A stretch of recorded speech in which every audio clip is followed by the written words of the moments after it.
Collin, you seem to rationalize what happened Sunday to a great extent, but in the moment, you didn't. I want to understand a little better what you were feeling, why you didn't stop to talk or anything. Yeah, just heated, just pissed. Like I don't owe anyone anything. No offense to you guys, but for me, in the moment of that time, I didn't want to be around anyone. Like I didn't want to talk to anyone. I didn't need any sorries. I didn't need any good playings. Like, you're just pissed, right? And honestly, if it was an hour later, I would have talked to you guys, but an hour later, I was on my way out to here because I didn't want to be in Orlando anymore. But I just felt like I put everything I did into the, let's call it 7 hours of my time being there, right? A few hours before showing up, physio, workout, my entire routine, right? I was just drained. And I get it. Like, you guys are there to figure out how we played and how things went. But in my perspective, like, I just didn't want to talk to anyone. And I think that's fair to myself, Wife, coach, caddy, anybody say anything that helped get you back into a better place? No one. I'm a very independent guy. Like, I hugged it out with JJ in the locker room, hugged it out with my wife when I got back to the condo. For me, it's not really about words. It's like, I don't need someone to pep me up and say, good job. I think I know where I'm at, and I know where I'm at with my golf. I just have to win. I have to be able to close it out. And for me, that's going to come down to me. I'm the one hitting the shot. I'm the one pulling off the shots, hitting, doing what I need to do. But for me, it's not about the words to fluff it up. Like, we all know what happened.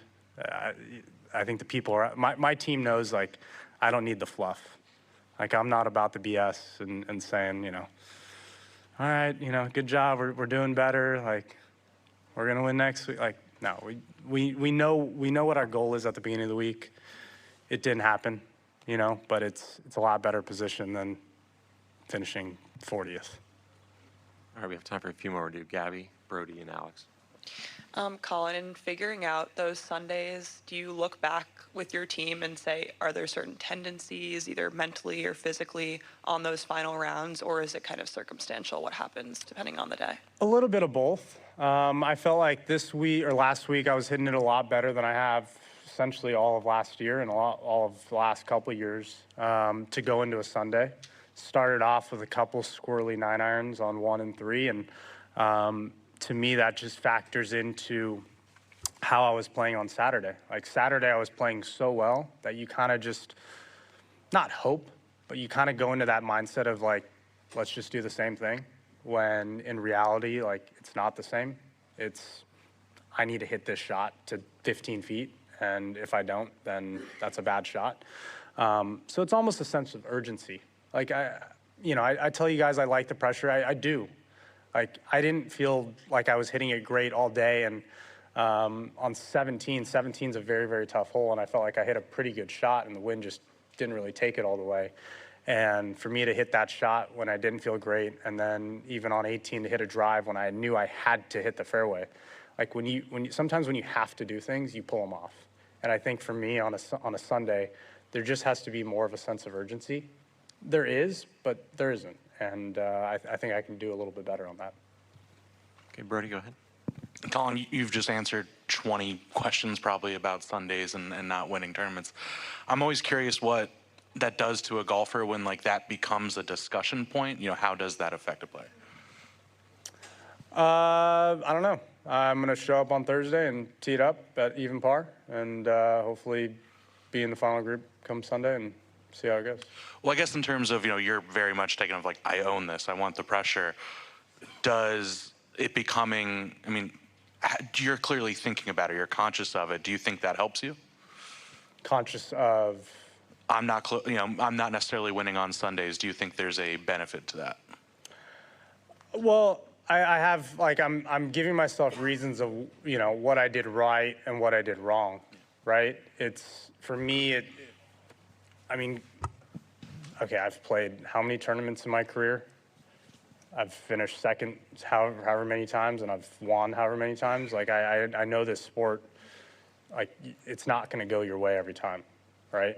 And it's, granted, trust me, I'd much rather be in this position than be where I was in 23, struggling and missing cuts and trying to figure things out, right? So it's going to happen. Like, yeah, I don't know what to tell you. All right, we'll finish up with Alex here on the left. Collin, I always wonder, do you feel like you lost on Sunday, or did you get beat on Sunday? And then how do you handle that? Or do you handle it differently mentally afterwards? Yeah, a little bit of both. You know, I felt like I've definitely lost tournaments before. This one I felt like I didn't play horrible, but I didn't play great, right? I didn't make enough birdies. I shot even par. And Russ came out on 14, made birdie, won back after, you know, 2-shot swing, and then makes eagle on 16. So I didn't, it was a little bit of both. And that's why I think it's really frustrating, right? If you get beat, you get beat. Like, I can't do anything about that. But I knew I had more inside me to control for that day, to where I'm like, man, if I have 2 more birdies, I win the tournament. So I look at it both ways, you know, and that's why it sucked. That's why you're pissed, but you got to move on.